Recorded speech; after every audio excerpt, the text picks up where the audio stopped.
You know what time it is? It's morphin' time! And yes, I did get my morpher from my shelf and brought it over here just so I could do that because I am just a massive dork that loves Power Rangers. So, hello again, adventurers, and welcome to another exciting episode of In-Depth Review. This is where I take something new. Up until now, it has all been D&D books, but today that changes.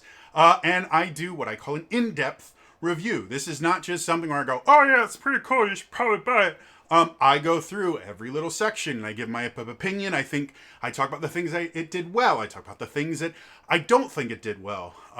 And at the very end, I give my opinion on whether or not I believe you should buy it. However, these get really, really long. And because I'm going to be reviewing an entire core rulebook, this one's probably going to be very, very, very long. So for people that don't have the time to sit through an hour-long discussion about a single thing just to figure out whether or not they should buy it, I do have this little section at the beginning. Should you buy it? I tend to separate people into three different groups when it comes to RPG products. You have players who are generally not going to run a game of this themselves. They're going to play in a game of this themselves. You have game masters who are going to be the ones that are actually running it. And then you have people that just enjoy the product itself. Like for D&D, there are D&D lore nerds that buy all the D&D books and they've never played because they just like all the really cool lore and everything about it. Well, what I'm covering today is Power Rangers, the role-playing game. It was just released this past week by Renegade Studios. I pre-ordered it, and because of that, I will be getting a physical copy. I don't believe it's even shipped yet, but part of me pre-ordering it meant that I got a PDF copy for free. I believe now that deal is over, but you can still buy the PDF if you just want the digital version. You can buy the book itself if you want something physical. And yeah, so my recommendation on whether you can buy this. Understand that I'm going to explain the thought process behind all of these recommendations throughout the in-depth review. So if you want to know why I'm saying this, watch the movie. If you just want, should you buy it or shouldn't you? Well, here you go. For players, the role-playing game itself is interesting. It literally, if you want to play the Power Rangers role-playing game, yes, you've got to buy this. I think price-wise, for the amount of options that it offers, it's a little bit pricey for my personal taste. At least the physical book. The physical book runs $55, or at least that's what the pre-order price was, which is kind of on par with things like the Player's Handbook or Pathfinder's core rulebook and stuff like that. But there's just significantly less here than even what you would find in a Player's Handbook, and especially compared to something like the Pathfinder Second Edition core book, which is a 600-page book. It's a massive book. This one comes in at a little over 250 pages, and there's just not as much here. So for players, I would probably recommend going with the digital version because it's going to be a little bit lower price point. And you're probably going to want to keep an eye out for expansions and things like that because there's just not a ton of options here. I'm not saying there are no options or anything like that. It's just it's relatively limited compared to other things on the market. For game masters, again, if you want to play this system, you have to buy this book. There's no other way. And I'm a huge Power Rangers fan. I'm always going to recommend people get into Power Rangers. I think it's a positive influence on our society in general. So for a game master, this becomes an even more kind of a hesitant where, yeah, I think the system is solid, and I think the game could be a lot of fun. But specifically for Game Master options, and I'll go into this as we go through each section, you're going to have to do a lot of homebrewing yourself, specifically for monsters. There is a grand total of, I believe, 13 different monsters. Now, a couple of those have small forms and large forms, and then there's 3 different flavors of putties. But there's only 13 monsters in this entire book. To put that in perspective, the first season of Power Rangers had 53 different monsters that they fought. So theoretically, you don't even have enough here to run a single season of a Power Rangers adventure, because there's just not enough here. So you'll have to do a lot of homebrewing to do it. If you're okay with homebrewing, definitely get this. If you're not, if that's not your the thing, maybe either buy the PDF or wait until they have a few more things out and maybe get a bundle or something like that. Finally, for Lorehounds, I have to start off with this. The foreword for this book is written by David J. Fielding. If you are new to the Power Rangers fandom, you don't recognize that name, that's Zordon.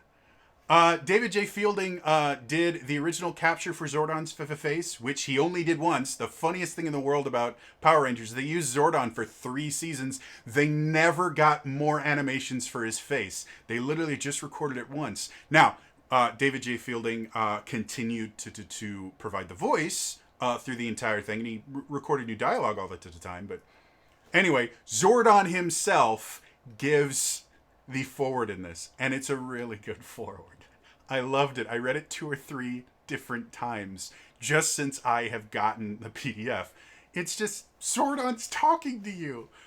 Going from that point on, there is a lot of stuff here. There's a lot of really interesting history here. They actually bring in a little bit of the stuff from the comics. If you've only ever watched the TV show, the comics, which are considered canon, has a lot more lore and things like that, and so they put a lot of that in here.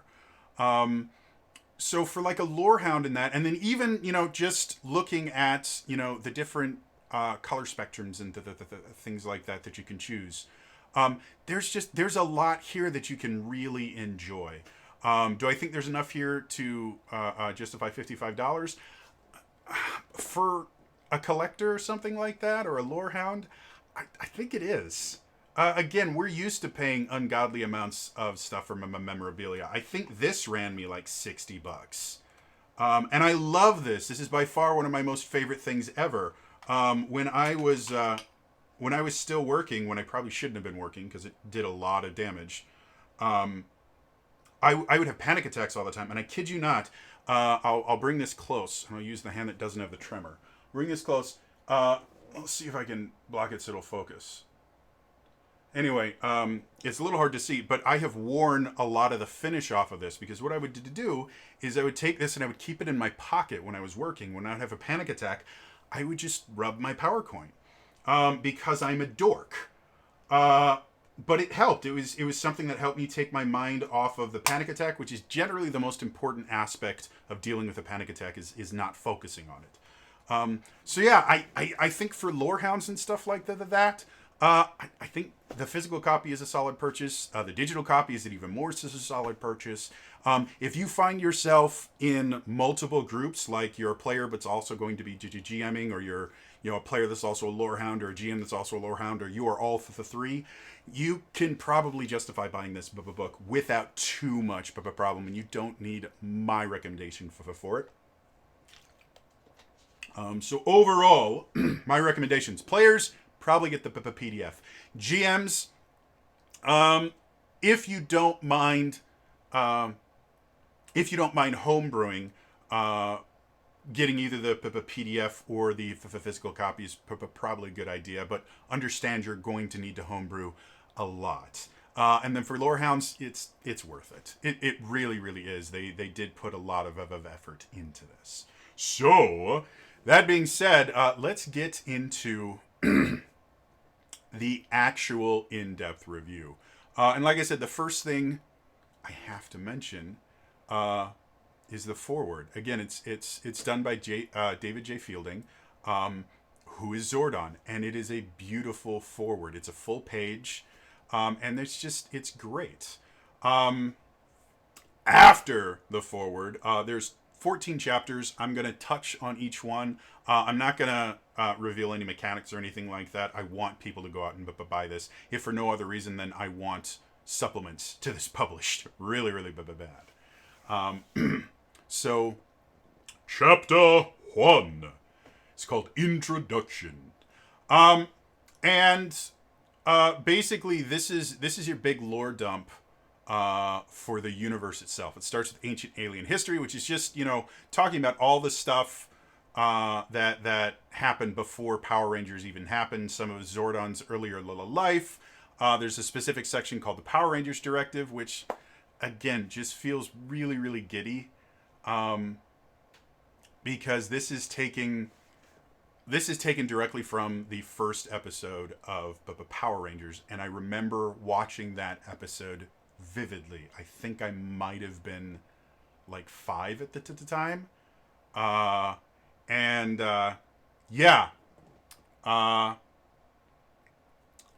are 3 basic rules of being a Power Ranger. And again, this is not spoilery stuff. This is stuff that was in the TV show, 35 years ago or whatever, 25 years ago. The 3 rules of being a Power Ranger. First, never use your power for personal gain. Second, never escalate a battle unless your enemy forces you to. And finally, keep your identity as a Power Ranger secret. You must never reveal your identity to anyone other than your fellow Power Rangers, ever. That was how the original Power Rangers first episode effectively ended. Like, they used their powers, and then, I think, if I remember correctly, near the end, they're like, by the way, these are the rules. And it just feels really, really good to have a book. And again, I don't have my physical book yet. To have something that says that. And then the rest of this section, again, it's more lore. It talks about the morphing grid. It talks about the different enemies.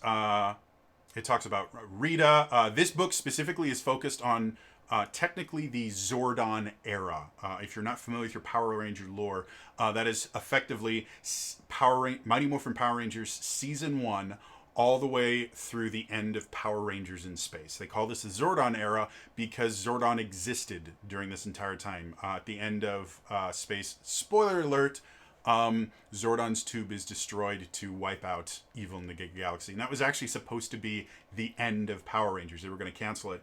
And Power Rangers in Space was just so popular that it's now been going on for, 20, 30 years, something like that. I can't remember for the life of me exactly how long it's going. I think it started in 93, I want to say. So, 20... it's been almost 30 years now, I believe. So... yeah, it talks about, a lot of stuff. It gives a really, really nice introduction. The one thing I'm less than thrilled is probably the best thing. They do talk about the system. The system that they've designed for this is called the Essence 20 system. It is a new system, and it is not only used for the Power Rangers role-playing game. There's a Transformers role-playing game and a G.I. Joe role-playing game that are also coming out pretty soon. I believe Transformers comes out in like March. I don't know about G.I. Joe. But they all use the same system. Very similar to how something like the Cypher system is used in The Strange, in Numenera, in a bunch of different systems. They use the base system and then expand upon it. It's the same basic thing here, where Power Rangers, Transformers, and G.I. Joe, we're all going to use the same basic system with some changes built in for the different games. That being said, they don't really explain how the system works until the end of your character creation thing, where they've gone through, to put it in D&D terms, they've gone through your race, class, and backgrounds, and then they talk about how the system works. And for me, that's a little bit background. I know a lot of different systems do that, and from a teaching and training perspective, it's kind of backwards. You really should introduce the system first and the basics of how the system is going to work, and then go into character creation, because I tried kind of building a character just following the prompts, and I didn't know where I was supposed to put my points in or anything like that, because I didn't find any of that stuff out until the end when it actually described how the game is played. So that's my only real critique with this, because it would have been a really nice place, right where it says the Power Rangers role-playing game. It talks about the broad sense of, okay, well, this is how a campaign is, and this is how a scene and everything. But it doesn't actually talk about mechanics or anything like that, or what. And this would be a really nice place to give a 1,000-foot overview of, you know, the different attributes and things like that, so that people understand when they start building their character how they're going to do it. Right now, my recommendation, if you are playing this, is go and read chapter 6 before you start chapter 2, 3, 4, or 5, because chapter 6 explains the system. And I think chapter 6, which is called Essence, Scores, and Skills, should be chapter 2, and they should shift everything down. So, that being said, so that's chapter 1. Like I said, it's a good read. Everyone that's going to play this should read chapter 1, because it gives you the foundation of the lore, it gives you the foundation of the game. It's a really good first chapter. Chapter 2, character creation. Now, this one is slightly a misnomer, because this talks about character creation. It doesn't actually let you create a character in any way, shape, or form. It basically just tells you what you're going to be doing. This is an extremely common thing in, I believe, every RPG I've ever read, is you will have a chapter that's called character creation that doesn't tell you anything about, that doesn't give you any options to build a character. It is specifically designed to teach you how the basic process you will go through to build a character, and this one does relatively well. Like I said, my only issue is it doesn't really explain... it doesn't explain the system well enough for you to make meaningful choices until you read chapter 6. So that's my only issue with it. But it does go through everything you're going to be doing. You basically have 3 different things, which anyone that's played D&D 5th edition is going to feel very, very comfortable with this system, because they use the same basic character creation system. They just call them different things. You have your origin, which is effectively what D&D would call your race. You have your role, which is effectively what D&D would call your class. And then you have your influence, which would effectively be what D&D calls your background. By combining the 3 things, you effectively have your character. Now, there are other things like, you know, you have to assign your attribute scores, you have to pick skills, and then you have to pick equipment. Those are all things that are part of every RPG. They seem really complicated in every single RPG, and they're not. Most of these decisions are things that you will make at level 1, and then you won't really deal with them again until, bare minimum, until you level up a couple times. You generally won't be changing your equipment every level or anything like that. And that's how this works as well. So the big things that you have to focus on, and they give a nice description of each one, is you choose your origin, choose your role, choose your influences. Like most other RPGs, I don't think it's quite as definitive as that. Like in D&D, they basically tell you choose your race, choose your class, choose your background, and they tell you to do it in that order. I almost never do that. I will sometimes start with the class, and then I'll choose a race and a background, or sometimes I'll go race, class, and then I'll go to the background and then back to the class to pick my skills. You generally have to jump between them a fair amount. I will say the bookmarks that are built into PDF are nice. They let you jump between chapters really, really easily. They have subheadings and things like that. It's really, really great. I really, really like it. So that is chapter 2. Going to chapter 3, you get your origins. Again, as much as this is technically the equivalent of your race in D&D, it is so much different, and I really, really like how they focus on this. D&D has been coming under fire recently because of people fixating on the idea of race and coming into issues with politics and stuff like that. And it's become a real problem when it was never meant to be. It was just meant to be something that kind of changed how your character reacted with the world. Origin does that without all the politics, for the most part. Again, there's still going to be stuff in here. This is still based, like your origins, to give you some examples of different origins you can have. Athletic, brainy, comedic. Again, your origins are going to kind of be your personality.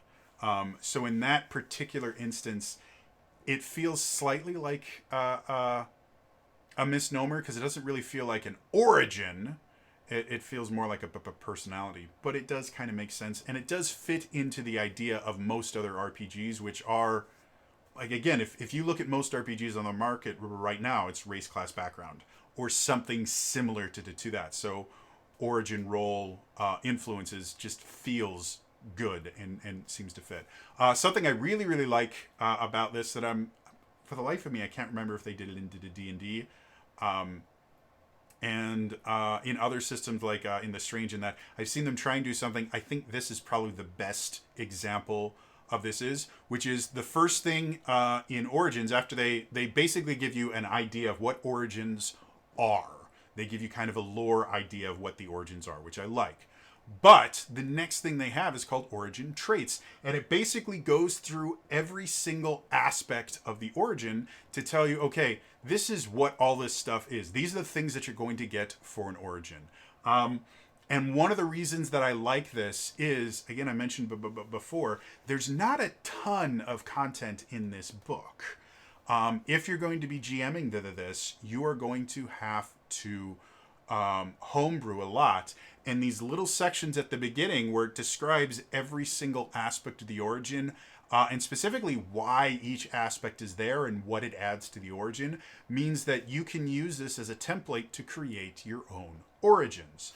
Now, the origins they have here, they have a lot. Compared to the roles, especially compared to the monsters, there's just a lot more here. And you probably won't need a ton of homebrewing for origins because your origins, there's enough origins to get a particularly diverse group with this. And they have, they have your classic John Hughes, roles, which aren't based in reality in any way, shape, or form. I don't know if in the 80s this is how things actually worked in school, but I know growing up in the 90s and the early to the 2000s, none of these people existed in my school. We didn't have, the jock, the brain, the basket case, the breakfast club. Those people didn't exist because the crossover was relatively massive between the different groups, and no one was ever kind of defined into one particular group. Like, I had friends who, we had basketball players that sang in the choir. The whole High School Musical, where I have to choose between being a basketball player and being in theater. No, the people that got a lot of the lead roles were also heads of the sports team. The popular kids were popular in all fields. Even in the band geeks were supposed to be. And this one time at band camp, no, we had incredibly popular people in band. One of them was one of my friends, and I actually got schooled one day because I tried to kind of emulate and imitate what he was doing, and somebody just go, "What?" One of the other kids that was cool went, "What are you doing?" I said, "Well, I'm doing this. Cam just did it." I said, "Yeah, but he's Cam. You're not." And I'm like, "Whoa, that's how it works." Okay. So I'm still not a huge fan of stuff that like chops up students into these groups that don't exist. But for an RPG mechanic, this actually works really well. Especially since they give you so much more in these origins than you normally would get in like a race. Like a race, generally, you're going to get some stat increases, maybe a language or two, and then maybe one thing that's going to be special about your race that you probably won't use a ton. Like for Dragonborn, you get your breath attack. And that's it. That's really all the race does. The primary thing that's going to change how you play is going to be in your class. This isn't. Your origin will actually influence your starting health. You get a bunch of different skills based on your origin, which makes a lot more sense than skills based on your race. You do get attribute increases. Your speed is governed by your origin, which again makes sense when you're comparing athletes to comedians and other things like that.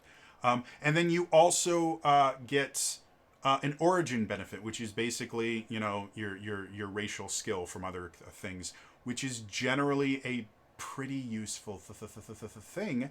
And they can do everything from giving you story points, which we'll talk about when we actually get to how the system runs, or just benefits for different things. Like your origin influences your character so much more than your race in any other RPG that I've seen, and I like that. It does mean that the kind of lack of classes is not quite as limiting as it seems. There are only 6 quote-unquote classes in this game. There are only 6 roles in this Giga game. When you compare that to something like the Player's Handbook, which launched with, I think, 13, and each one had 2 or 3 subclasses.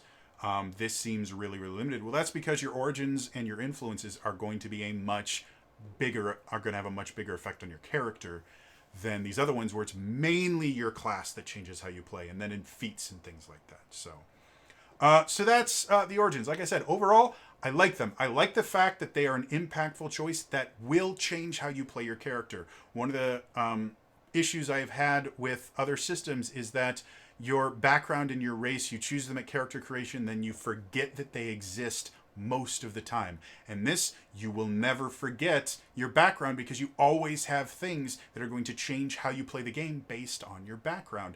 And there's a lot of them here. I'm going to 1, 2, 3, 4, 5, 6, 7, 8, 9, 10. So there's 10 different origins this is here, which doesn't sound like a lot, but again, each one is almost, you could almost call it its own subclass, other than the fact that it doesn't improve as you level up. So that's the only real limiting factor. But it's, mixing 10 different origins with 6 different roles. Just there, you have 60 different combinations, and that's not dealing with influence. It seems much more limited than it actually is. So yeah, chapter 3. Moving on to chapter 4. We have the Ranger Spectrum. Something that I think a lot of people are unaware of is the writers for Super Sentai, which is what Power Rangers is based on. They use Super Sentai, which is a Japanese show that's been going on since, I think, the 70s. So it's even longer, significantly longer than Power Rangers. The different colors of the Power Rangers, a lot of people just think that they're kind of arbitrary.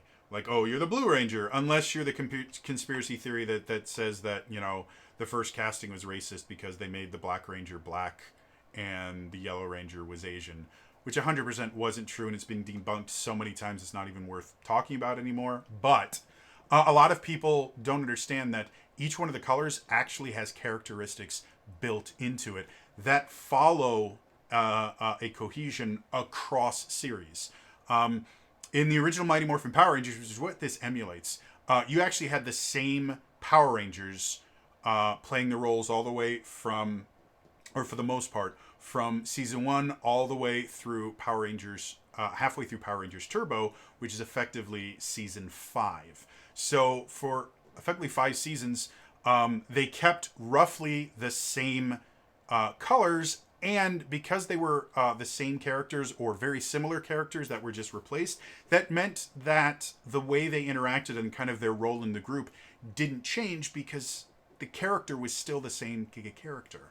However, Super Sentai every year is a new set of Power Rangers, and modern Power Rangers every 2 years roughly is a new set of Power Rangers. However, the roles that each color fill tends to be very, very similar, and they tend to follow similar themes. The Red Ranger is almost always the leader. The Blue Ranger tends to be a little bit more along the brainy side into the technical side. The Yellow Ranger a lot of times tends to be a little bit more nimble, and they tend to be kind of more the heart of the team. Things like that. For the book, they took that idea and ran with it, where basically your Ranger color is effectively your class. It is your role. It's going to define. It does adjust your attributes. It's going to define your role on the team. It even will define certain aspects of your Zords. Like your role is a huge, huge choice.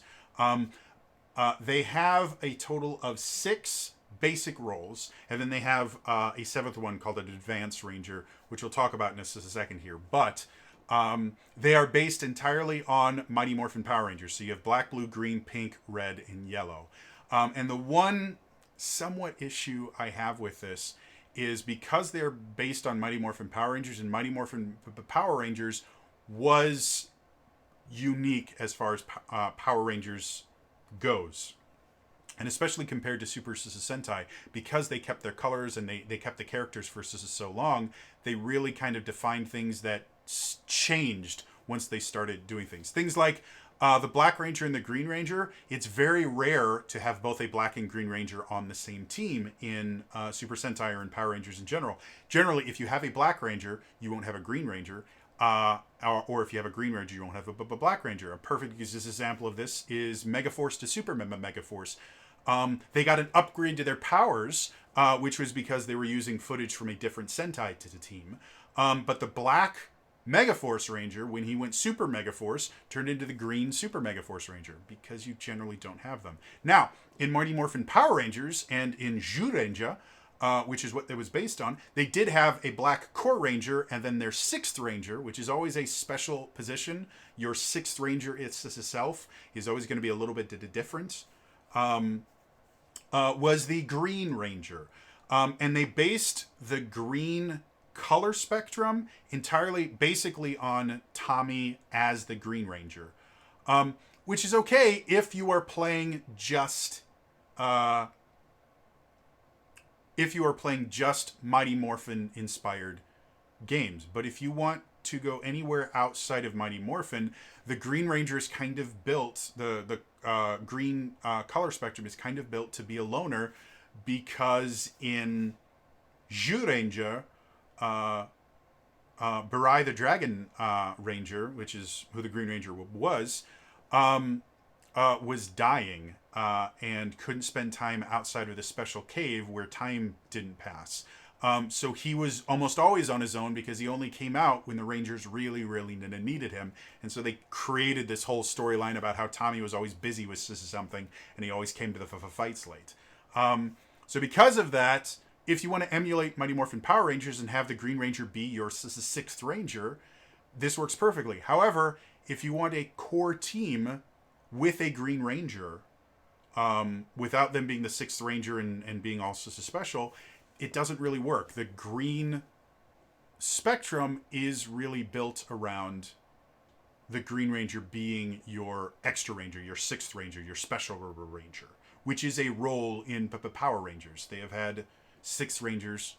They call them 6 Rangers. If the team is regularly 5 people, it is a 6th Ranger. If the team is smaller, then they will still call it a 6th Ranger, but obviously it won't be. Things like Trent in I think Dino Thunder.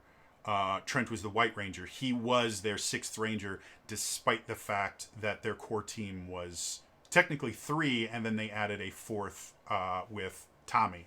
But Trent was technically their 6th Ranger, despite being a 5.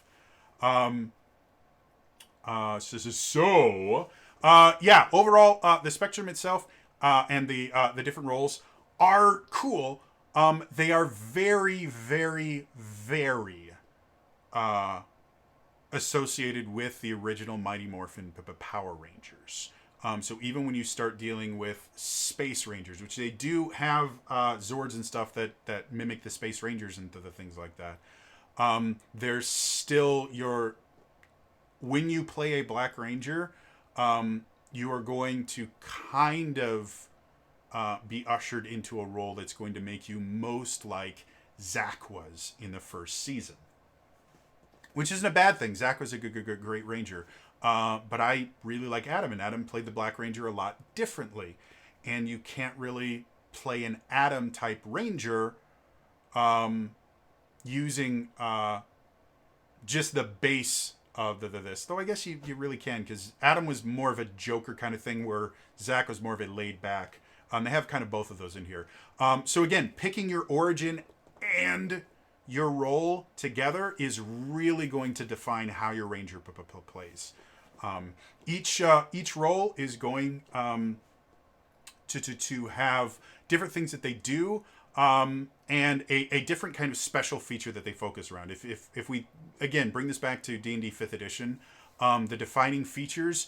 Each role has a kind of defining feature that generally has a limited number of uses. To give you an example, for the Black Ranger, they have what are called quips and speeches. They're designed to be, almost a Spider-Man style character, where they're making quips and things like that, and they're influencing everyone else while they're fighting. Whereas the Blue Ranger, which is designed to be more of your Brainiac, has idea points, and they can use those to modify tech and the things like that. Or the Green Ranger, their specific thing is called Solo Strike, where if they fight someone on their own, they get extra stuff to be able to do that well.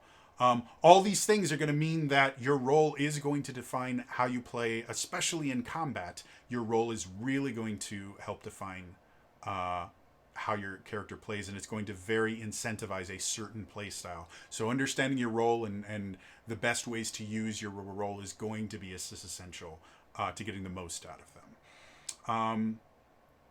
Now, the roles go all the way up to level 20, which again, anyone that's played D&D or countless other RPGs, 20 tends to be a really common max level. No different here.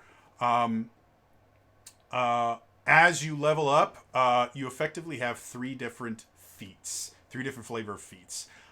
This is something that I'm generally not a huge fan of, just because I've seen, 3rd edition Pathfinder, especially Pathfinder 2nd edition, go feat crazy, where every level you get a new feat from this, and you have these kinds of feats and these kind of feats. You have general feats and skill feats and racial feats and, the fart smelling feats. And it's just, it gets so annoying. However, there are no subclasses for any of the roles. There is no differentiation within the role. So your different feats, which have a couple different names for them, are going to be how you kind of customize your character and make them play differently.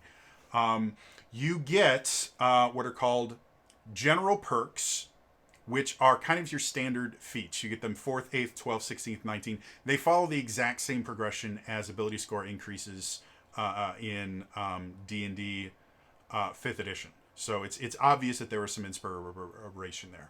Then you also get what are called grid powers, which are feats that are specifically tied to your Power Ranger role. And then you also get what are called Zord features, which are feats that specifically affect your Zords. Your Zord is something that at 3rd level you get to pick your Zord, which is a huge, huge part of being a Power Ranger, is having a Zord that you get to pilot. So depending on how you pick your general perks, your grid powers, and your Zord features, your characters are going to play a little bit differently, which is fine. I think that's great. I would have liked to see a few more roles, despite the fact that, again, for Power Rangers itself, they really don't venture too far away as far as picking different colors. Like, your core Rangers are they're always going to have a Red Ranger, a Pink Ranger, generally are going to have, red, pink, and blue tend to be in almost every one, with pink sometimes being traded out for white. Sometimes not. Sometimes they have both. Then black and or green, and then yellow is another one that tends to be in there a lot. So if you're looking at the source material, yeah, that's you always have that. However, I would have liked to see something like some purple rangers, or they do mention that in they do have a I can't remember what it's called now. Red Ranger, Yellow Ranger, Advanced Ranger Spectrum. So they do mention that there are advanced rangers, and the only example they give you of this is a White Ranger. So if you want to have a White Ranger, which fits with how the White Ranger was introduced in Power Rangers, the reason that the White Ranger was introduced was because they didn't use any of the other suits from Dai Ranger, which was the season after Zhu Ranger, but they used all the Zords. And Zhu Ranger didn't have a White Ranger, but there was a White Ranger, and specifically in Dai Ranger, the White Ranger would ride on top of his Zord. So if they wanted to use that footage, they had to introduce that suit. That's why his suit looks so different than all the other suits. It's because he was from a completely different Power Rangers team. So they have the White Ranger, and they do mention other advanced Ranger spectrums, things like Silver Rangers, Gold Rangers, Phantom Rangers, Purple Rangers. And this is all based on the idea that there are, this is effectively your 6th Ranger template. Despite the fact that the green one is already kind of built for that, this is supposed to be your specialist as a 6th Ranger. Because the White Ranger, a lot of the abilities of the White Advanced Ranger overlap with the Red Ranger a lot. I'm not particularly fond of it, but I'm interested to see what happens when they introduce more Advanced Rangers to the Spectrums. Because like I said, the White Ranger, another thing, White Rangers are common enough in Power Rangers that not all of them are, 6th Rangers. Kaku Ranger, which became the Alien Rangers, the White Ranger was the leader.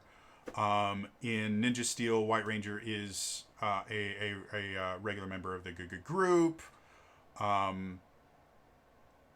Yeah, so I don't 100% like the idea that Right has to be an advanced spectrum, but it does happen a lot. Mystic Force. Again, for Dino Thunder, technically Trent was their 6th Ranger, so it is what it is. So yeah, that's the roles. And like I said, I think they're all different enough that I think you could have a lot of fun with it, but you do have to kind of understand that your role is not nearly as defining in this game as it is in other RPGs where your class is really what you are. You are literally a mixture of your origin, your role, and your influences, and all 3 are going to have a large impact. So, that being said, let us move forward to influences. So, influences are effectively your backgrounds. They specifically have parts in them called background bonds. They are going to be another way to kind of define your character. And a lot of times, a lot of them tend to be kind of jobs. So you have things like artisan, caretaker, community helper, but then you also have things like small town roots, not from around here, or student. So it's a wide range of the things, and one of my favorite things about it is your influence is going to give you 2 things. It gives you an influence perk, which is something that is useful to you, and a hang up. And this is something I really, really like because I don't think it is emphasized nearly enough in most RPGs, is the idea that your flaws tend to define your character a lot more than your where you excel. And so by taking an influence that gives you a specific hang up that you have to deal with in the story, I think that is a really, really good thing. The other thing I like about this is you can pick multiple influences. Normally, something like this would kind of unbalance a game where, the idea of if I was allow my characters in 5th edition to take multiple backgrounds, well, your backgrounds gives you a bunch of different skills and a feature, and giving someone multiple versions of that would just make them more powerful. Anyone that didn't have 2 backgrounds would be at a disadvantage always.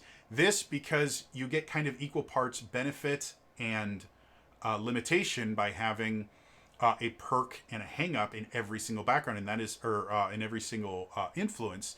That is, it kind of negates the idea of having multiple and somehow makes you more powerful or more useful. No, you may have extra things that you can get bonuses on, but you also have extra things that are going to make things more difficult for you. I will say influences tend to be significantly more role-playing focused. I don't think any of them have a or I guess they do have a few kind of combat things, but they tend to be a little bit more focused on your role-playing, which is great because a lot of this game is going to be role-playing. The combat, again, people think of Power Rangers, they think just about the combat. But something I like about the system, and the fact that your origin has as much influence on how you play your character as your role does, means that you're going to be balancing role-playing and combat pretty well, or else you'll have to kind of ignore half of the thing that makes your character unique.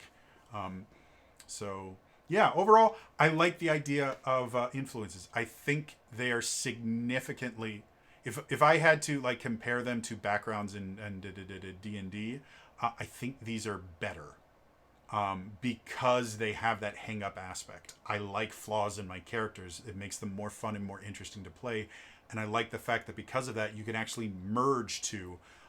So overall, for influences, they have 1, 2, 3, 4, 5, 6, 7, 8, and a 9 to 10. They have 10 different influences, but because you can, I probably wouldn't ever go more than 2 influences for any character, but because you can combine them, that does create a lot of variety in your backgrounds effectively. So yeah, going to chapter 6, which is entitled Essence, Scores, and Skills. This is where it talks about how the game is played. Again, I have an issue with it showing up after you're basically done building your character. Because the choices you make at character creation don't make sense until you understand the essence scores, what they call the 4 S's: strength, speed, smarts, and social. And then understanding how the skills work and skill specializations. Like, you have to choose your skill specializations way back at character creation before even knowing what the skills are and what specialization really means and how it's going to work. So that is my big problem with the book, specifically in its layout, is as much as, yes, if you're building a character, you are going to choose your origin, then your role, then your influences. It makes logic. And then after you've chosen all those, you're going to use the remaining points that you have to finalize the character. So yes, technically, this does follow a logical path if you already know what you're doing. However, for a new player, it is significantly more useful to have this section before even the origins, because it explains how the system runs. And that is essential to being able to create meaningful choices and to be able to create the choices that you want.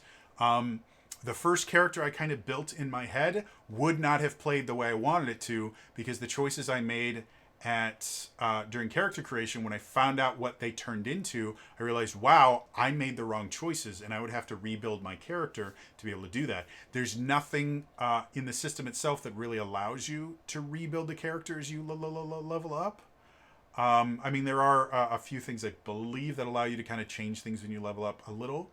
But yeah, so that's my big critique of this book right now is just put this section earlier is all. It makes the book significantly easier to read, and makes everything easier. That being said, I like the Essence system. It is not. It is a little bit more complicated than the skill system of D&D 5th edition. It is not quite as crazy complicated as 3rd edition or Pathfinder skill system, which gets very, very technical.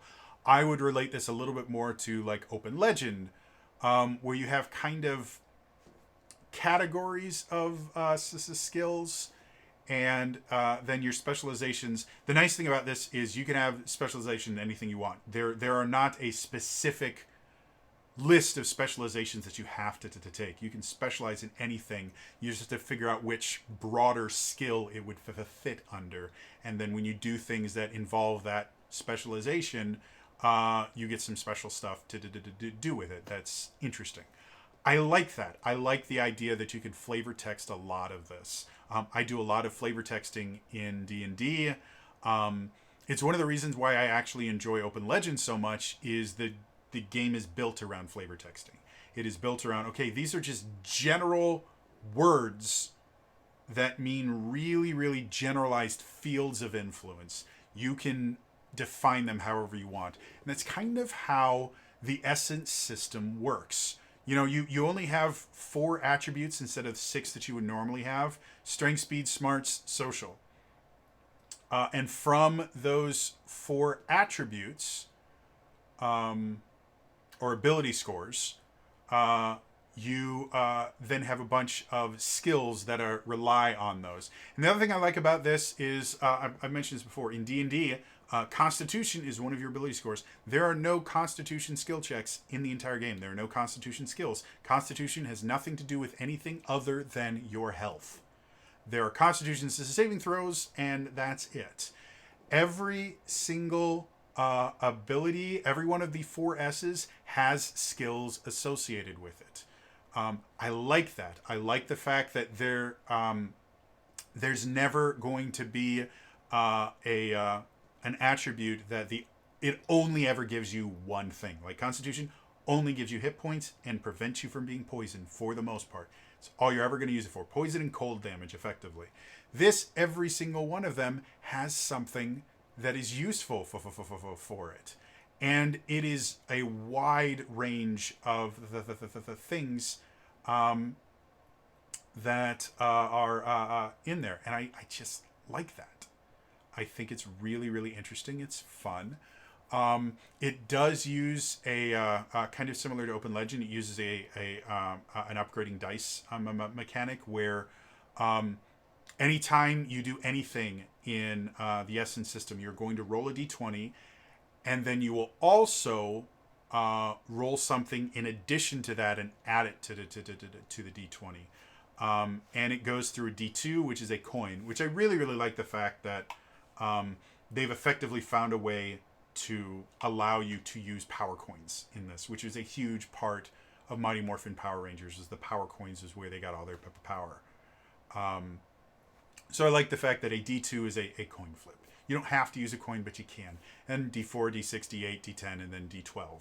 So as you get better at something, you just get a larger die that you get to roll with it, which I like. I think that's interesting. I think it's more fun than flat bonuses, like you get in other systems, because rolling more dice is always just more fun. And then specialization allows you to roll multiple dice and do other things that I'm not going to get into too many details because I want you to buy this system. But I like how the system plays. It means that I'm kind of interested in seeing what they do different for Transformers, and I'm kind of interested in seeing what they do different for GI Joe. But overall, like the essence, scores, and skills chapter is really good. I think it's a really solid system. It is not a system like third edition where you're going to have a rule for every single interaction that you have, and if it's not listed in the rules, then you can't do it. This is a very much a very permissive style system where it's just like, yeah, whatever you want to do, just figure out which skill it would fall under, and then do that. And if you can, if you can argue it, you can do it. I like those. I prefer those over these are the rules. This is how it always has to be, because systems like that are just kind of custom made for rules lawyers, and they tend to involve a lot of arguments that slow down the game. This is effectively, okay, I want to do this, and I think it fits under this skill, and then the GM might go, okay, I think it fits better under this skill. And that's all the argument will ever be, is pick which skill and then make your roll. Super easy, super simple, and allows you to play the character you want to. That is the most important part of any RPG, in my personal opinion, is if you cannot play the character you want to, the RPG needs to be better designed. If it forces you to have to jump through a bunch of hoops just to be able to play the character you want, then the RPG is not doing its job. The whole point of an RPG is allow you to create your own character to play the way you would want. That's why we play tabletop RPGs versus video games. Video games, they tell you how you're going to play. Tabletop RPGs, you tell the game how you're going to play. And I think this system does that well. So,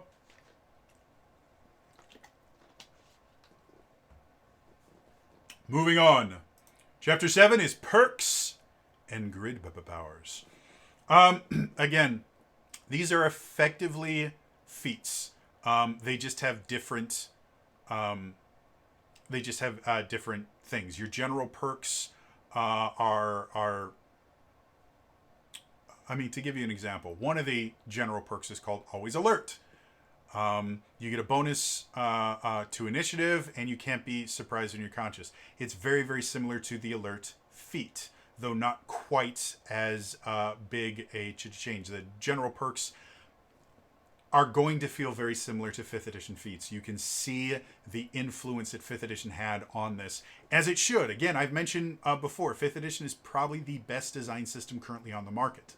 It is a really, really well designed system. It's why it's so popular. Well, that combined with the fact that Wizards of the Coast is great at marketing, and Critical Role exists. So yeah, it's a they're fine. They give you a decent amount of customization, and there's a decent amount of them. Again, you're going to get 4th, 8th, 12th, 16, 19. You're going to get 5 over the length of your leveling process. So there's a lot of different things in here, and they do really they allow you to focus on different things. Like one of them is called Peerless Pilot, which allows you to just be better at using your Zord. If you really want your Ranger to be just a master at doing stuff in there as a Zord, you can do that. One of the things they have in here is Ninja Power, which allows you to really kind of it gives you kind of an upgrade, a power mode, which I think is really, really cool. The fact that they have that. They don't have any what are called battleizers, if you're familiar with Power Rangers, mostly because, again, this is really, really focused on your on Mighty Morphin. Like, this is really hyper focused on Mighty Morphin, and battleizers didn't appear for the first time until Power Rangers in Space, and about like a third of the way through Power Rangers in Space. Nowadays, every single Power Rangers team gets a battleizer. Some of them get multiple battleizers, but it's basically generally the Red Ranger gets it, but sometimes other Rangers get it too. But it's something, a special armor, something gives them extra powers. They don't have anything like that, but they do have some cool stuff that you can do in here, including spectrum shift, which allows you to you can choose a feat that allows you to change into a different color. Again, there's only 6 colors, so if you have 6 players and you're not allowed to have more than one of the same color spectrum per the rules and per how Power Rangers work. There's lore reasons for it as well. So if you have a larger party, you won't be able to do that because there will be no colors that you can change to. But as more things come out and they give you more options, that'll be a cool thing. The second half is grid powers. These are specifically things that are going to basically augment how your ranger form works. They're mostly combat abilities, whereas the general perks will have things that some of them will be combat abilities, some of them will be role-playing things or exploration-based things. Your grid powers are almost entirely going to be combat focused, with a few rare exceptions. A lot of them give you additional abilities that you can do, like they'll give you an additional kind of attack you can make, or additional type of movements.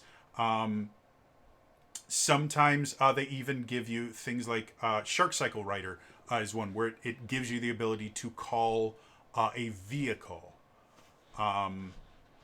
So yeah, there's a lot of stuff here that's really interesting and really kind of fun, but it's entirely going to be based around your role, your Power Ranger, and therefore most of it is going to be combat focused because, again, part of being a Power Ranger, you're not allowed to use your powers for personal gain, and you're not allowed to escalate a situation. So you are only ever going to morph when the situation is necessary, when you need to protect people or something like that. So these powers tend to be a little more combat focused.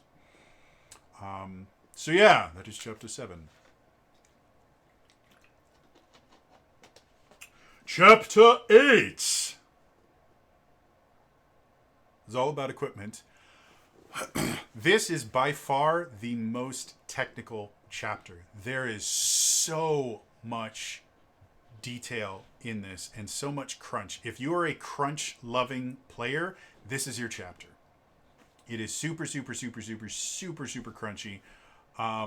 They have lists of weapons and armor and the things like that. They have just a ton of different defining aspects of weapons. So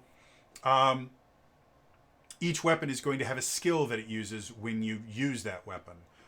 It's going to have a size. It's going to have a style of weapon. And then it has a ton of traits. Things like armor piercing, element, poison, grapple, trip, wrecker. All of these things are going to change how the weapon makes. It does mean that homebrewing weapons is not only pretty simple because they have so many different things here, but it's also technically part of how the system is built. We'll talk about that in a second. They list a ton of different weapons. And they list, things like the Zeo laser pistols, the blade blasters. If you're not familiar with Mighty Morphin Power Rangers, they had these sidearms that they carried called blade blasters. What they were was there was a little dagger that when you flip them out, you go, they turned into a gun. They were super cool. When I was a kid, I wanted a blade blaster so bad. They had them as toys. I was never able to get one. To this day, I still want to have a blade blaster. I also wanted a power morpher when I was a kid. I went and I bought one because I could. And this is specifically the Green Ranger morpher because it's gold. The other morphers, I believe, were silver on the outside. So I got the Green Ranger morpher with the Green Ranger coin. I have the White Ranger coins somewhere too, but it got put in a box while we were moving, and I have no idea where it is right now. But yeah, so that's the Blade Blaster. They have everything. They have the power weapons from Mighty Morphin Power Rangers: the Power Axe, Power Sword, Power Lance, Power Bow, Power Daggers, all those things. They have the Zeo weapons. They have the space weapons. They have all of these listed here, and each one effectively takes up 2 pages because they have a classification They have a description, they have requirements, range, hands, effects, alternate effects, and traits. It is a lot for every single weapon. So this is, like I said, the crunchiest part. And again, once you get them, you don't have to know all this stuff. Once you know how your weapon works, in general, you're not going to be opening this section again. Other than weapon upgrades.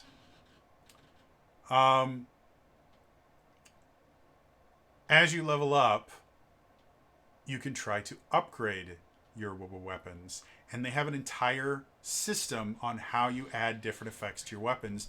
And I love this. In most RPGs, you get magic items. You just find things on the ground and they will change how you play your character.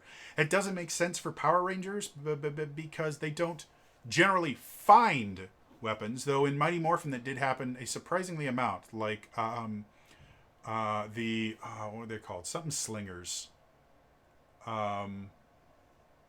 Thunder slingers. They found the thunder slingers. They were kind of granted the power weapons eventually.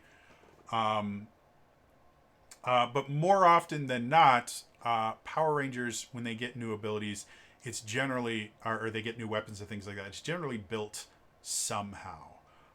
In Mighty Morphin, Billy did most of it. Like, Billy was by far the most important person on the team ever because he did most of this stuff. To the point where I believe he actually helped. He helped design one of the powers. I want to say it's Zeo because by Turbo he was gone. But yeah. So anyway, the weapon upgrade system. They have rolls that you have to make, and then they just have all of this different upgrades that you can add to your weapons, and they have different availability levels, and depending on your level and a bunch of other things, it will you'll have to make a roll to see if whether or not you can even have a weapon that can do this. So there are limitations on here so that players aren't going, yeah, I'm gonna have, it does this and this and this and this and this and this, and then just have a super powerful weapon that can do everything they want. But I like this as a system. I like the fact that I do that in my D&D games where I create custom weapons for my players once they've been playing long enough and they've really kind of fallen into who their character is and how their character plays and everything. I will make a custom weapon for them. I call them character weapons. And they're specifically designed that as the character grows, the weapon can get more abilities. That is exactly what this system is, and it's super cool and super awesome, and I just love everything about it. Then they also have power armor traits. This one, for the most part, is significantly less useful. The power armor, you're generally not going to be quote unquote upgrading your armor or anything like that. That's built into your feats and stuff like that. So for me, it's a single page in the equipment chapter, and I'm not 100% certain why it is here because there's not a lot of differentiation. Like the difference between Zeo armor and Turbo armor is nothing. It is exactly the same. Same with In Space armor. There's nothing different. The Mighty Morphin armor compared to the Zeo armor is slightly less tough, and that's it. So yeah. And finally, you have gear. This is just your kind of mundane items. Things like, a climber's kit or a candle or, your various kits, an engineering kit, or they do have the power boxes. If you're not familiar, they only showed up once, I think. They might have shown up a couple more times in the Turbo series. I remember them only in Turbo Power Rangers movie. They show up for a single scene, effectively, a single set of scenes where Tommy and Kat go and find Larigo, and Zordon goes, "Take the power boxes with you. They will certainly help you on your search." And they're basically just survival kits. They had water and a flashlight. They're just... They made no sense. And the weirdest thing about them is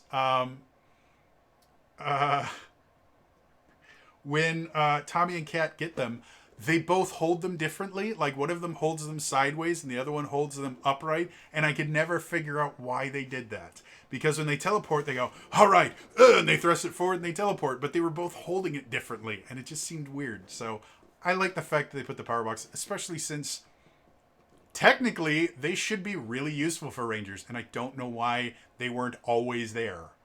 But yeah, so that's there. And then they have a section on vehicles, which is different than Zords. Vehicles are things like the Shark Cycles or the two smart cars that showed up in Turbo. They have, again, you can build your own vehicles and stuff. They have the rules for that here. Again, as a GM, you're going to be homebrewing a lot of the things here. They try and make it as easy as possible. And then they have example stats for things like the battle bikes, the Galaxy Gliders, Lightning Cruiser, which was the smart red car in Turbo, the Rad Bug, which was hilarious. It's just the Rad Bug. Watch Mighty Morphin Power Rangers. Billy built it. It's called the Rad Bug. It was wow. They even have the turbo carts in here, which were a joke. So anyway, that is the equipment section, which includes, again, everything from your weapons, your armor, your kind of mundane items, and vehicles are all in there. Moving forward, we go to the Zords. And this is where my first kind of issues with this system start coming up.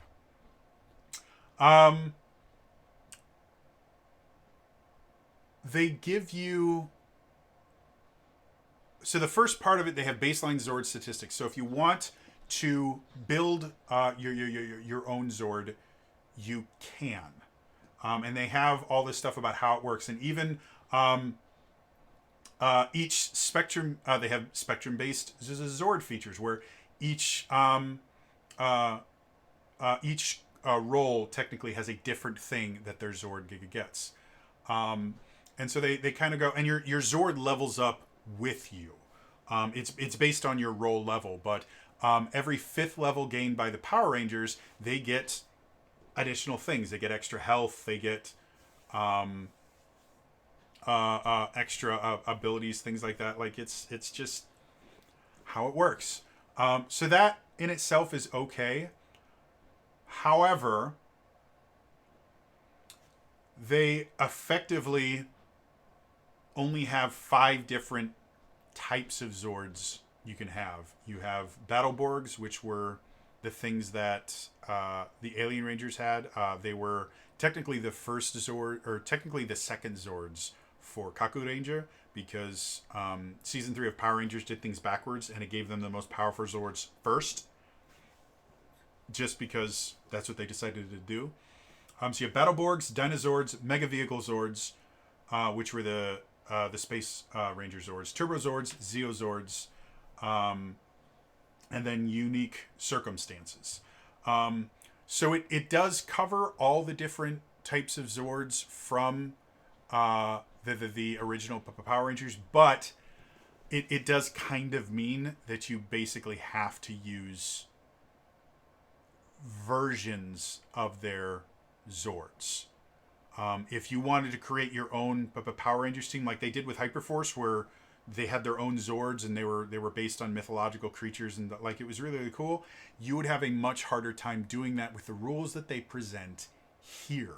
Again, this entire book is really about helping you play as the Mighty Morphin Power Rangers. If you wanted to tell your own story, you're going to have a very difficult time doing it with this system, because this system is just meant to let you be the Mighty Morphin Power Rangers. It doesn't really let you be your own Power Rangers. Does it mean that you can't? No, but it does mean that you have to homebrew anything that is not a direct copy of what the Mighty Morphin Power Rangers did. And the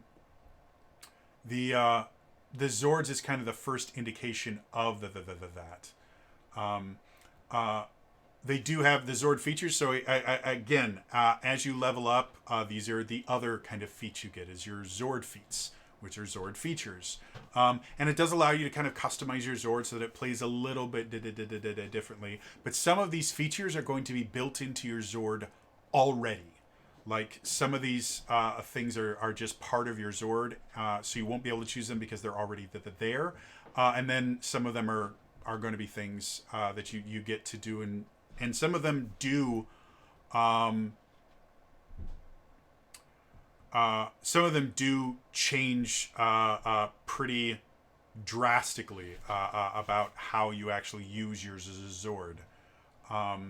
Things like warrior mode is a feature that you can do. Specifically, warrior mode is based on the Red Dragon, the Thunder Zord. The Red Dragon's Thunder Zord was a dragon and it flew, but it could turn into warrior mode where it would change and it would effectively turn into a humanoid mode. And because of that, the Red Dragon Thunder Zord could and did fight against monsters on its own without the other Zords. And then it was the base of the Thunder Megazord. Like the Thunder Megazord was effectively just armor for the warrior mode. That is one of the features that you can choose is you can give your Zord a warrior mode. And if you really wanted to, every single Zord could have a warrior mode if everyone decided that they wanted to do that. They also have upgrade things. So they have Thunder upgrade, Shogun upgrade, Super Zero upgrade, Rescue upgrade. These are all meant to emulate the fact that most Ranger teams in the Mighty Morphin era got multiple Zords. The Thunder Zords were technically upgraded Dinozords. The Shogun Zords weren't upgraded versions of the Ninja Zords, but they were the Zords that they used instead of the Ninja Zords, which again was backwards compared to Kaku Ranger, because they got their version of the Shogun Zords first, and then the Ninja Zords were the more powerful one. But anyway. Super Zeo were the upgraded Zeo Zords, which are different Zords, technically. And then the Rescue were, for Turbo, they got their Rescue Zords, which is their second set of Zords. So if you did want to run a storyline where the Rangers get to a level where, they're facing a new enemy and their current stuff is not going to cut it for them, they have that built into the system. And I like that. I think it's really interesting and fun.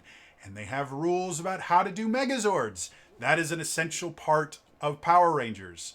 So they have rules about how the Zords function individually. They have rules for how the Zords function as the Megazord, and they all work. None of it seems overly complicated or anything like that. Each one of the Zords has a... to be perfectly honest, it looks like a monster stat block for every Zord.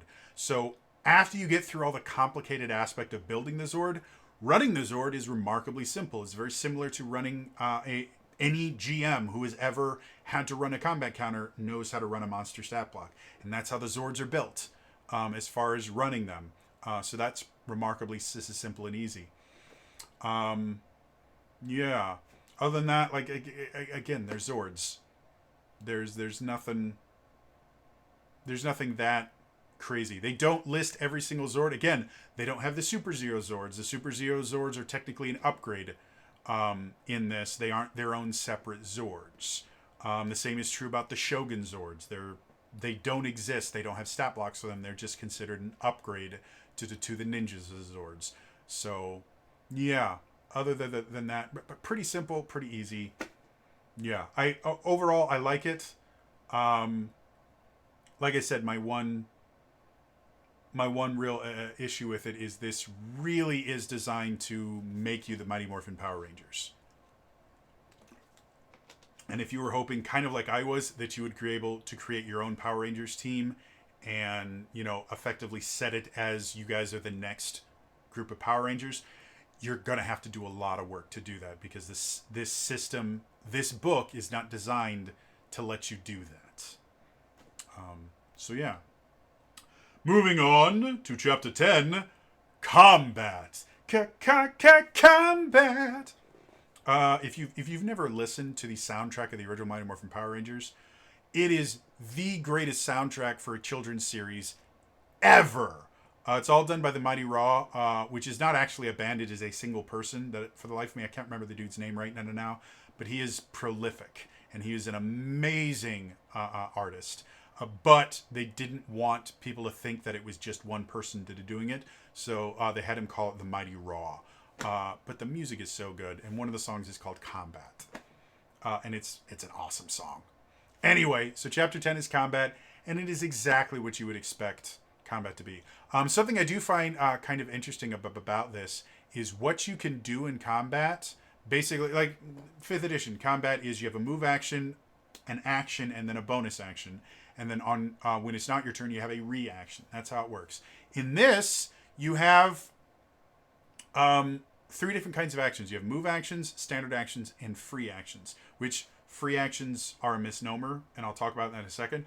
But every turn, depending on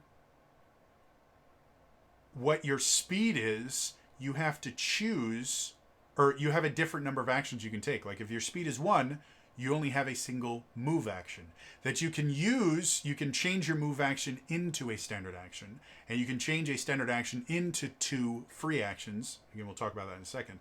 But if your speed is only 1, you're extremely limited in what you can do in combat. If your speed is 2, you kind of get your standard RPG movement, where you have a move action and then you have an action.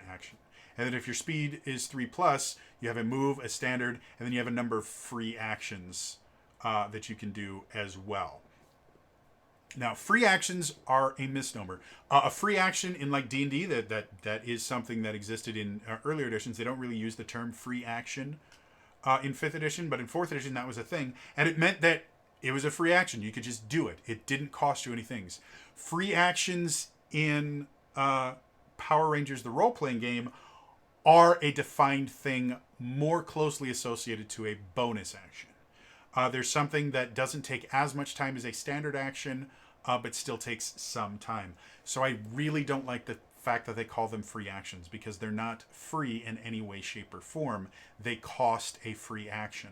I would much rather them, if you don't want to use 5th edition terms, which is fine, you have to deal with, trademark laws and stuff like that. Call them literally anything other than free. Call them a minor action. Could call them an extra action. Anything that shows that they still have value. Calling it a free action makes it seem like you can do them, and you can't. If you have a speed of 2, you cannot take a standard action and also take a free action if you've moved. You have to trade your move for a standard and then trade your standard for 2 free actions. Or you have to trade your standard for 2 for free actions. You have to have free actions available in order to use for free actions. And if you don't have a speed of 3, that means you have to give up either your move or your standard to be able to do these free actions. So they're not free. That is my big gripe with this. That being said, I like the fact that your speed score does something other than, increase the area you can move in a turn. It actually affects what you can do, and I think that's really cool. It gives a huge benefit to not lowballing your speed score. Like again, your standard cleric in D&D will lowball their dex because they can wear heavy armor and they'll use strength and wisdom for everything they do, so they generally won't need a decent dex score. And because they can heal themselves, it doesn't matter that they're going to fail a lot of their dex saves. In this, you lowball your speed score and you can't do as much in combat. And I think that's really cool. And it does mean that your super fast characters are going to feel faster because they get to do more things. And I think that's really, really cool. To ensure that things aren't kind of broken, the way that you trade actions works in one direction. You can't trade 2 free actions to get an additional standard action, and you can't trade your standard action to get a move action, though one of your standard actions is a dash, which is effectively a move action. But basically, getting really, really high speed doesn't mean that you get to break the game or anything like that. You're still limited to 1 move, 1 standard, and then a number of free actions based on your speed. So, yeah, I just think it's cool. I haven't seen it done in RPGs. Obviously, I'll have to play a game in this system to see or quite a few to be blunt, to see if it's really as cool as I think it is. But just from reading it, I think it's really awesome. And then they talk about movement. They to talk about how to use a map and the things like that. Reach like it really just describes how combat works. It also talks about how to deal with things when because again your Zords are like building sized things, and your Megazord is even bigger than your regular Zords. So it does talk about, there's a specific section called adjustable map sizes where you might use a square. Most RPGs, a single square is 5 feet. They talk about specifically if you're doing Zord battles and you're using a map, then it's in your benefit to maybe change a square being 10 feet instead of a 5 feet or something like that. Or if you're doing really really large Megazord combat, it might be each square is 20 feet by 20 feet to make things easier. Yeah, I mean, there's without giving too much of the system away, I can't go into the specifics of everything, but they do have. There is a lot you can do. You have martial arts, because martial arts is a huge part of Power Rangers and has been since the beginning. You have martial arts. You have multi-weapon attacks. If you have special weapons, you can make multiple attacks. You can grapple. You can do ranged attacks. There's a whole adjustment matrix for range and stuff like that. Like it seems remarkably complicated. It's not. There is something that I really don't like about this, and there's this thing called the skill ladder. You have these things called shifts. Where basically certain things will let you shift up or shift down. And basically what that means is when you're rolling the skill, if you shift up, it means you roll the next die higher. If you shift down, you roll the next die lower. And once you get to a D12, if you shift up, you don't get to roll a D20. You actually roll 2D8 and then 3D6. And it keeps doing stuff like that. Eventually you get things like auto successes and auto criticals. But there's a single thing where if you're on a D2, which is a coin flip, and you shift down, on the skill ladder, it says base dice. But when they describe it on the next page, they call it single D20. And that annoys the heck out of me because base die is not explained anywhere in the system, but single D20 is. And that is a huge, huge problem. Because someone is going to go, okay, what does base die mean? Doesn't mean anything. It doesn't exist. Because it is not explained anywhere in the game. And this skill ladder shows up in 2 different places in the rule book. And they do the exact same thing both times. So they call it single D20 when they explain what it means. But on the actual chart, it's called base die.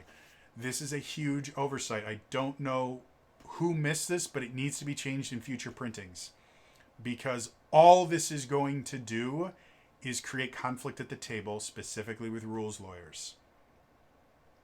Because it would be really easy to argue, well, base die means that I just get to use whatever I would normally roll in this situation.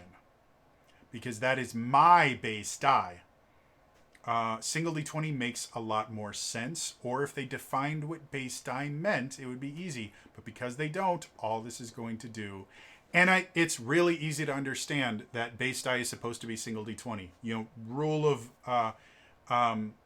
exclusion. Single D20 is the only thing that's not represented on there. Base die is the only thing not represented in the explanations. Obviously, that's what it means. But because you use different terms for the exact same thing and you never explain that they're the same thing, it's going to create issues. I've seen this over and over and over again in every RPG system ever. If there is the words that you choose are important, and if you don't define those words, other people will, and they will define it whatever makes them more powerful, and it turns into conflict that doesn't need to be there. So please, if if anyone from Renegade watches this, first of all, what are you doing with your lives? There are much better things you can do than watch my hour and a half long video about the thing that you designed. But if you are watching it, please fix that in future printings. Either call them both base die or both single D20, but having them in different, using different names for them is just going to cause problems. That being said, the rest of this is pretty easy. There are 4 different defenses. They're all based on your attributes. The system just makes sense. It's not really complicated. Like, again, things like with Open Legend. I love Open Legend to death, but the 3 different defenses are remarkably complicated about how you increase them. Your toughness defense is based on your fortitude and your might, and I think your agility is well, whereas your other defense uses other, like, it's really complicated. This isn't. Like, each attribute has its own defense style, and it's very easy to figure out which defense you should be rolling against. I like that. I want simplicity when I'm playing the game. I don't want to have to do advanced calculus to be able to figure out what I'm doing, especially if I'm improvising at the table. That's the point of playing a tabletop RPG, is you can improvise and you can do things that aren't laid out in the rules. And by having really simple things like this, it means it allows for more improvisation, which is what you want. But beyond that, the other thing that I'm not particularly fond of is one of the conditions they have in here. Like, one of the things that can happen is if you get down to 0 hit points when you're morphed, you can choose instead to get knocked out of your morph form and then be unconscious. But it doesn't explain how you cure unconsciousness, because you have one health point, but you're unconscious. And they do specifically talk about the different conditions that you can have. Not in this particular chapter. They do that in the appendices, I believe. But they don't explain what happens when you're unconscious if you're just out of combat they don't make a differentiation why it would ever be beneficial for you to lose your, get knocked out of morph and then become unconscious versus just being knocked unconscious while you're morphed and taken out of combat anyway. Because there's no way, from what I've read here, there's no way to cure unconsciousness. So it's the exact same result. So, yeah, which isn't how it is in Power Rangers. A lot of times when they're knocked out of their morphing forms, they get back up immediately and they can still do things. They just can't morph again. So, yeah. And then they also talk about different kinds of combat. Like, they have mounted combat, underwater combat, vehicle combat, seacraft combat, and then Megazord combat, which is actually covered in the Megazord section. So, the Zord section. So, yeah. Moving on. Chapter 11 is exploration. And again, it's pretty simple. It talks about, again, in 5th edition, there are 3 pillars of 5th edition. There's combat, exploration, and role-playing. Most RPGs have the same thing, and this has everything you would need to do exploration types of stuff. They have travel paces in here and movement ratings, special types of movement, climbing, swimming, jumping, flying, teleportation. They have an entire section on the environment and vision and the things like that. And then this is where they have things like diseases, which they only have one disease that they mention here, which is tetanus. But theoretically, if you wanted to cook up other diseases, they have a thing for disease. And then they have conditions, and again, everything else, like the asleep condition, they can be woke with loud noise and action or by taking damage. Unconscious, which is a condition, unconscious characters are unable to act, move, or perceive the world around them. Attack tests against them gain edge, and successful track, I think it's supposed to be a successful attack, becomes a critical hit. It doesn't say how you get out of unconsciousness. Everything else, will mention things about how you get out of unconscious, and there's just nothing. Unconsciousness, there's no benefit. In D&D, you become you get out of unconsciousness when you gain a hit point. But we can already see you can be unconscious and have a hit point. And so, like I said, that's my one issue with this is there's no reason to ever become unmorphed and become unconscious instead of just being taken out of combat. You don't die in this game, which I'm not against that idea. You just get taken out of combat.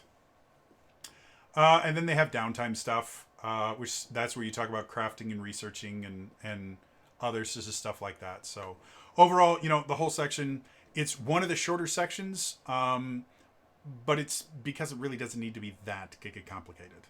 And probably the thing that will get the most use in this section is the condition section. So, moving on to chapter 12, we get locations. I almost just dropped my water. This is a personal gripe. This is really, really great because it describes all these different locations if you want to set your game in Angel Grove. If you don't want to set your game in Angel Grove, this really isn't useful to you whatsoever. However, there's no map. They have a ton of different things in here. And they have Angel Grove separated into different districts and stuff like that. Like, it's really, really great. I love the amount of detail here. And they have everything that you would see from a Power Rangers game. They have the youth center. They have the juice bar. They have stuff from different seasons and stuff like that. Like, there's just so much. They have the library. They have the surf spot. So I mean, it's really, really great. And there's no map. The only thing that would make this better is if they included a map. And there's no map of Angel Grove. And maps are so important. I don't like making maps in general. I'm not good at it. But it is an essential part of every game I run. When the players are building their characters, I send them a map of the world they're going to be dealing with. And if they go to a different area, I will build a new map. My maps are not great. However, they're an essential part of the game. And there's no map! Why is there no map? They did the hard part. They labeled everything and they gave descriptions of it, and they're really, really good descriptions, but there's no map. Renegade, put a map somewhere. Make it downloadable on the site. Give us a map of Angel Grove. We need a map. Make one up. You're going to put all this stuff in and not give us a map? A map is so useful. It makes the world feel real. You need a map. Otherwise, this section is really great. Especially if you're a lore hound, this is a great section to read. And there's so many different... there are so many different nods to this series. The things like... where is it? The D Fielding Community Park. D Fielding, that name sounds familiar. Oh yeah!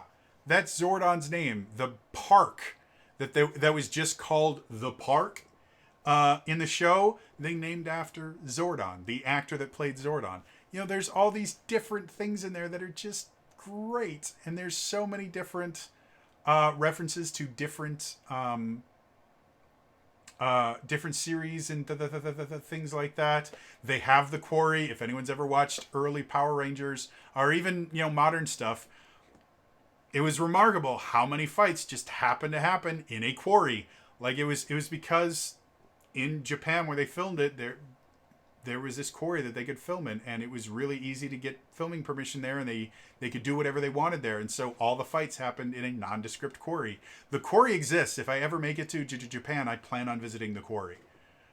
Just because it is such an iconic part of Power Rangers. But anyway, so yeah, this is a great section. It just needs a map. Yeah. Moving on to the threats section. Now, I've mentioned this before. Every other section, when they start off, they have this little thing that explains, okay, everything that you're going to see thus far, like the origin section. It goes, okay, this is what each origin has. It goes, bup, bup, bup, bup, bup, bup, bup, bup, bup. And it makes it so it's really, really simple to customize and build your own origins. And they do that for literally everything except Chapter 13, the threat section. This is your monster manual, effectively. There are a total of 13 different monsters in here. I mentioned this at the beginning. The first season of Power Rangers and Mighty Morphin Power Rangers went for 3 seasons. The first season alone had 53 different monsters. And those are monsters, not putties.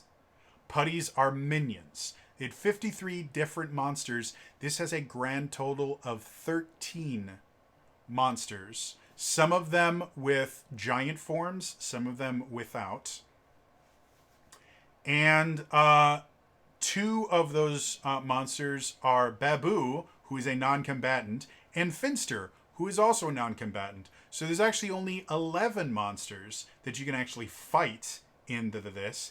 And one of those monsters are 3 different versions of putties, which are essential. Your minions are a defining feature of every Power Rangers season, is the minions that you're going to fight. And putties are iconic. They eventually got replaced by Tengu Warriors, and then every different Power Ranger season has a different minion. They're an essential part, and you fight them a lot. But every episode of Power Rangers has a different monster that you fight. Your monster of the week, that's Power Rangers. And there's only 11 that you can use in this. And one of those is Scorpina, which is designed to be someone that comes back repeatedly. Because Scorpina, they fought over and over and over again. And the other thing that I find kind of weird about this, first of all, they don't give you an idea about how to custom build monsters. There's nothing in this section that tells you, oh, by the way, if you wanted to build your own monsters, this is how you do it. There's nothing. So they give you a bunch of stat blocks, and that's it. And Power Rangers, most people, when they think of Power Rangers, they think of combat, and it's so limited, the creatures that you can make. Now, does that mean that you can't customize your own, custom build your own creatures? No. But you have to do effectively what I had to teach myself to do, which is you have to look at all the different monsters. Like, every monster has a threat level. They never tell you what the threat level means. Like, it doesn't make any sense whatsoever. Nothing in here is really explained about how you build monsters in this section. And I think that's a huge problem. The other thing I find is really weird is the choice of the stat blocks that they put in here. When you think of Mighty Morphin Power Rangers Season 1, all these monsters, by the way, from Season 1, I think they might have a single Z monster in here, but I think all of these are Season 1s. When you think of Season 1 monsters, like if you look here, I actually have a couple. Things like King Sphinx, Goldar, the Nasty Knight, Pudgy Pig. None of those are in here. The ones that they did choose are kind of weird, like Chunky Chicken. I don't remember the episode that Chunky Chicken showed up. It's a giant chicken with a pair of scissors. I don't remember this guy ever being on the show. They have, like I said, they have 3 different flavors of putties. They have Pineapple the Clown, which was not a great monster, to be perfectly honest. Paluticorn. I do remember Paluticorn. It wasn't a super memorable one. It definitely wasn't like Madame Woe. Madame Woe was a huge deal because that was a Billy-focused episode where he got to overcome his own issues and he got to grow as a character for Madame Woe. Or Bones. Bones was a really, really cool monster. He doesn't exist in here either. They have Rito in here. Another one that's designed to come back over and over and over again. Like the monsters that they chose, there's really only like 1 or 2 that I'm like, oh, you know what? I remember that. And I remember that episode. It was a pretty good episode. The rest of these are just like really, really kind of lame.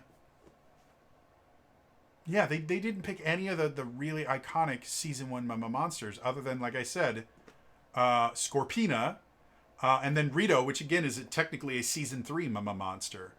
So yeah, it's weird.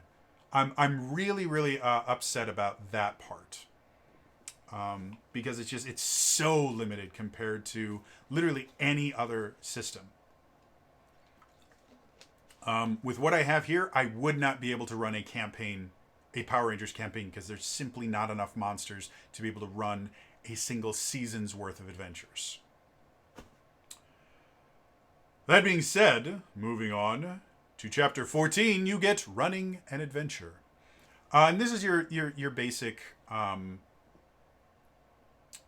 this is your basic. This is how you GM. This is your GM chapter, and it does kind of break down how to run a game and things like that. But the majority of this chapter isn't about how to run the game. Like a lot of RPGs have a section for DMs that'll just generally be named Running the Campaign or something like that. And it's generally got a fair amount of stuff, and sometimes it'll even have some of your homebrew rules in that section. This is literally effectively 2 pages, 2.25 pages effectively, that tells you how to run a game, and then it has an introductory adventure. Which is great. The introductory adventure, I think, is good. For the most part, it is the plot of one of the Mighty Morphin Power Rangers episodes, one of the lesser known episodes from season 1. But yeah, it's an interesting thing. It's got tons of maps and things like that, which I really really like. They put maps here. They couldn't put maps in the one place that needed it, but it makes running it pretty easy, which I like. I think every core rulebook should have an introductory adventure included in the book, because this is how you're really going to learn the game. You can read the book 1,000,000 times, but until you run the game, you're not going to understand how to play. It's just how it works. So I like the fact that they have an adventure here. But for running the game, a chapter called Running the Game, it's not a chapter called... it's not a chapter about running the game. It is... here's your start, here's your adventure, and here's how to read that adventure. So again, if you are going to, and I guess it's called Running an Adventure. If you're going to GM this, they put a lot of the work in GMing in the GM's lap. They do not do you any favors in running a Power Rangers game. You're going to have to homebrew most of your own monsters. You're going to have to do a lot of homebrewing. You're going to have to make your own map of Angel Guga Grove, because they don't give you one. Running this as a GM with only this book is really, really rough. And running an adventure, that chapter kind of exemplifies that, where they don't have a here's your GM chapter. Almost every other book has a chapter about this is how you GM it, and this one doesn't. They just expect you to know how, which, especially if this is going to be your first RPG system, is going to be bad. So after that, you have Index, which is exactly what it sounds like. You have character sheets, and then a notes section. So yeah. Final thoughts. Overall, I like the potential that this system has. I think the system itself is really solid. I think there can be a lot of fun once more things are published for it. And that's the thing that kind of has me sour about this a little bit, is the idea that I picked up this book and I immediately, like reading the book, I immediately wanted to run my own campaign. And I realized I can't run my own Power Rangers campaign using this book. I have to put a ton of work into designing new monsters. And because I don't want to play Mighty Morphin Power Rangers, I want to create my own Power Rangers team. And maybe have them interact with previous Rangers like they do in every other Power Rangers episode. That means I have to do even more work. I have to design my own weapons because I don't want to have to use the Power Ranger weapons. I have to design my own Zords. I have to... Like, this this book is meant to allow you to recreate season 1 of Mighty Morphin Power Rangers. And even doing that, there's a lot of work the GM has to do in order to do that. And my conspiratorial side of my brain makes me feel like, because they do mention that we're going to be putting out more stuff, and it just makes it feel like they didn't add in enough threats so that they can sell them to you later. And I don't think that's what the creators of this system were doing. I think Renegade Studios might be kind of banking on that so that they can make more money off of the license. But I don't think the people that actually wrote this system, Brian C.P. Steele, T.J. Storm, and Elisa Teague, I want to say. And then the people that actually designed the system, and all these other people that were involved in it, I do not believe that they were trying to nickel and dime you into this. I 100% don't. I believe that they made a really, really solid system and a really, really great book. However, the fact that they don't give you rules to create your own monsters and you basically have to reverse engineer how to make your own monsters, to me feels like they're going, okay, but if you really want to play the game, you need to give us more money. And $55 is what I spent on it, but a $60 book, again, for Pathfinder, their book also retails from Paizo. Pathfinder 2nd Edition retails at $60, and that's a 600-page book. Now, that is a significantly crunchier system. So they need all of those extra stuff in order to put in all of their crazy pedantic rules. However, their monster section is significantly larger. Even when 5th edition first launched, the Player's Handbook doesn't have a huge amount of monsters, but the starter edition, which was published for free a couple months before 5th edition came out, had an entire monster manual section, so you could run an entire campaign just owning the PHB. With this, you can't. Bare minimum, you're going to have to do a lot of legwork as a GM, and you don't want to put the extra effort on the GM when you're releasing a new system. It's a bad idea because the GMs are already overworked in RPGs in general. They're expected to be the ones that pick up all the labor, despite the fact that they shouldn't be. Being a GM for most people is almost a full-time job. It is such a huge time commitment compared to what most players bring to the game. That the fact that this puts even more work onto the GM is not a good thing. The other thing with when D&D 5th edition came out, we knew that the monster manual was coming out in a couple months. To my knowledge, there are no additional books coming out that have been announced for this system. They have the Transformers and they have the G.I. Joe, but as far as we know, this may be the only Power Rangers RPG book that ever exists. And that makes me super, super hesitant to recommend people buying it because, again, you cannot run a campaign with just this book. You bare minimum, you need a monster manual. You need a threat book. And it doesn't exist currently. And that bothers me. Because, again, I'm super excited. I think the system is really, really great. I like most of the things they did with. Some of the decisions that they made, I think, maybe aren't what I would have made. But, again, I didn't make a system. So they're allowed to make what decisions they want. And I will 100% love to run this system. But this is a one-shot system. As it is right now. This is not something I would ever want to run a campaign in. Because there's just not enough here. Now, the nice thing about the fact that Essence 20, the system that powers this, is also going to be powering Transformers and is also going to be powering G.I. Joe, means there's a good chance that you can steal things from Transformers and G.I. Joe to use in your Power Rangers campaign and just reflavor it. It's possible you won't be able to, but things like monsters specifically between the different like Cypher system games, you can take monsters from any Cypher system and use it in any other Cypher system game, or the Fate system. You can take monsters from anything. So with that gives me a little bit of hope. It sucks that each book is going to cost you $55, and the next book, to my knowledge, the next book that's coming out is not coming out until March. So for a couple months, you can't run a campaign. Or you could, because theoretically it'll take you time to go through the monsters that you have in there. But there's just not enough here to really be able to do what I want, which is to create my own Power Rangers to the team and let them exist in the world of Power Rangers like every other team does.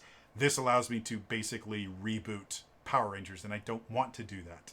I like the continuing narrative of Power Rangers. So, yeah.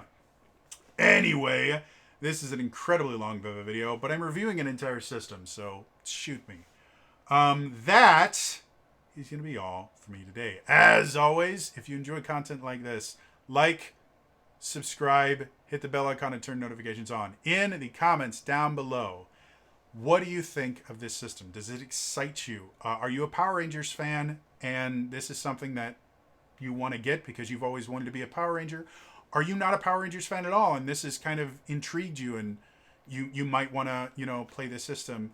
Or are you just turned off by the system itself? It's not your thing. Let me know in the comments down below. Otherwise, again, that is all for me today, and I will see you guys next time. All right? Bye-bye.